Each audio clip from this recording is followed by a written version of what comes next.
નમસ્કાર, હું હર્ષદસિંહ ઝાલા, ગોંડલ તાલુકા કોંગ્રેસ પ્રમુખ.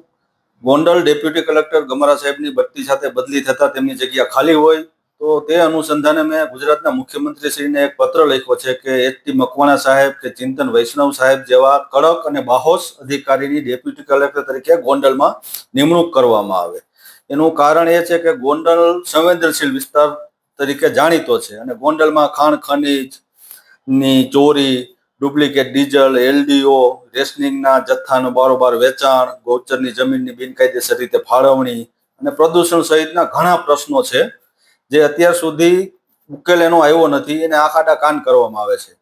જો આવા કડક અને નિષ્ઠાવાન અધિકારીની ગોંડલમાં એકવાર નિમણૂક થાય તો ગોંડલ પંથકમાં આવી ચાલતી બિનકાયદેસર ને ગેરકાયદેસર પ્રવૃત્તિ ઉપર ઘણી લગામ લાગી શકે. જેવી રીતે પોલીસમાં રેન્જ આઈજી તરીકે નિલીપરાય સાહેબની નિમણૂક કરી, એવી જ રીતે ગોંડલ ડેપ્યુટી કલેક્ટર તરીકે પણ એક કડક અને બાહોશ અધિકારીની નિમણૂક કરવામાં આવે.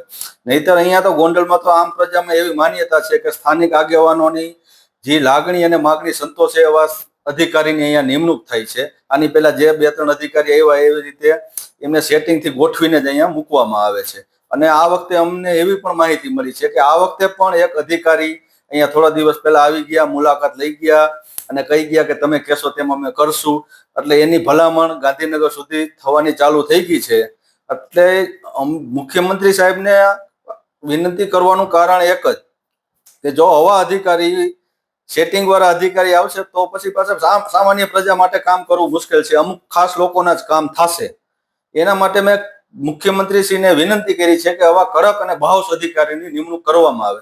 જોઈએ હવે ગુજરાતના મુદ્દુ અને મક્કમ મુખ્યમંત્રી અમારી લાગણી અને માગણીને ધ્યાનમાં લે છે કે જેવી રીતે દર વખતે ચાલે છે એમ સ્થાનિક આગેવાનોના માનીતા અધિકારી આવે છે. જય હિન્દ, જય ભારત.